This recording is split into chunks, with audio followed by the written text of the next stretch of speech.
De volta com a Constituição Catarinense para nós finalizarmos o Ministério Público na Constituição Estadual. Vamos estudar os artigos 101 e 102 da Constituição, tá? Marquem o 101 e tenham muito cuidado com a interpretação correta do artigo 102. Vejam só o artigo 101. O Procurador-Geral de Justiça comparecerá anualmente à Assembleia Legislativa para relatar em sessão pública as atividades do Ministério Público. Detalhe: comparecerá. É obrigatório o comparecimento do PGJ, do chefe do Ministério Público Estadual, uma vez por ano à Assembleia Legislativa, para relatar, para fazer uma espécie de prestação de contas do que o Ministério Público do Estado de Santa Catarina anda fazendo, tá? Então, atenção, ó, artigo 101. O Procurador-Geral de Justiça, o PGJ, comparecerá anualmente à Assembleia Legislativa para relatar em sessão pública as atividades do Ministério Público. Não tem nada de estranho nisso, tá? Lembrem-se que o Poder Legislativo, a Assembleia Legislativa, tem dentre suas funções típicas a função fiscalizadora. Então, nada demais aí nesse comparecimento. Atenção com a regra prevista no artigo 101, uma regra que não está disposta na Constituição da República, que foi colocada pela Constituição Estadual e que, por isso mesmo, por ter esse caráter complementar de acrescentar, pode ser objeto do concurso de vocês, tá? Artigo 102. O que temos no artigo 102? Aos membros do Ministério Público, junto ao Tribunal de Contas, aplicam-se as disposições dessa seção pertinentes a direitos, vedações e forma de investidura. Muita gente lê isso aqui e fica sem entender. Peraí, professor, quer dizer que tem membro do MP atuando perante o Tribunal de Contas Estadual? Cuidado! Não existe membro do Ministério Público Estadual atuando perante o Tribunal de Contas. Então eu não posso afirmar que membros do Ministério Público Estadual irão atuar perante o Tribunal de Contas do Estado de Santa Catarina. Não é isso que a Constituição Estadual e a própria Constituição Federal querem dizer. Eu tenho simplesmente uma regra de equiparação.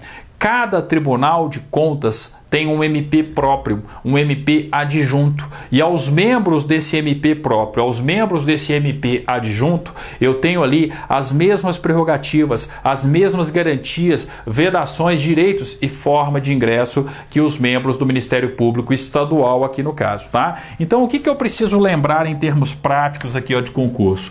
Falei do Tribunal de Contas do Estado de Santa Catarina. De maneira alguma, tá? Eu tenho um membro do Ministério Público Estadual atuando perante o Tribunal de Contas. Pela interpretação correta do texto constitucional, que inclusive já foi feita pelo próprio Supremo Tribunal Federal, nós precisamos ter um Ministério Público especial, um Ministério Público adjunto atuando perante o Tribunal de Contas do Estado de Santa Catarina. E os membros desse Ministério Público especial, desse Ministério Público adjunto, eles são equiparados em direitos, vedações, garantias e forma de ingresso, forma de investidura aos membros do Ministério Público Estadual. Ou seja, é simplesmente uma regra de equiparação. E um detalhe, ó, com base nessa interpretação, que é a interpretação do Supremo, nós não podemos aplicar também o parágrafo único do artigo 102. Vejam só o parágrafo único do 102. O Ministério Público junto ao Tribunal de Contas é exercido pelos procuradores da Fazenda junto ao Tribunal de Contas. Mentira.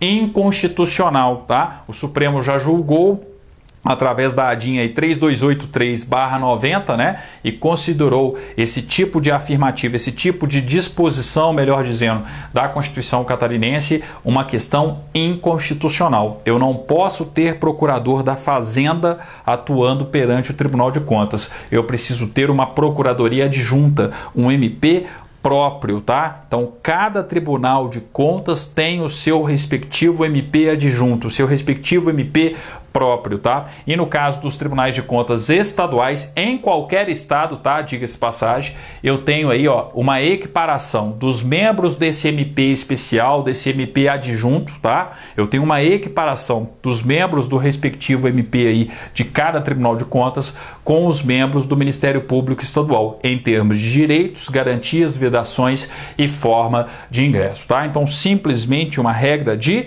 equiparação, ok? Então, ó, não apliquem o parágrafo único do artigo 102 e façam a interpretação correta, como foi feita pelo Supremo Tribunal Federal, tá? Que analisou não só essa questão dos estados, tá? Mas, sobretudo, o artigo 130 da Constituição da República. Eu já expliquei isso para vocês lá na aula sobre o artigo 130 da Constituição Federal, tá? Obrigado! Até o nosso próximo vídeo, quando iniciaremos aí o estudo, tá? As aulas referentes à Lei Complementar, à Lei Orgânica do Ministério Público de Santa Catarina. Obrigado e até lá!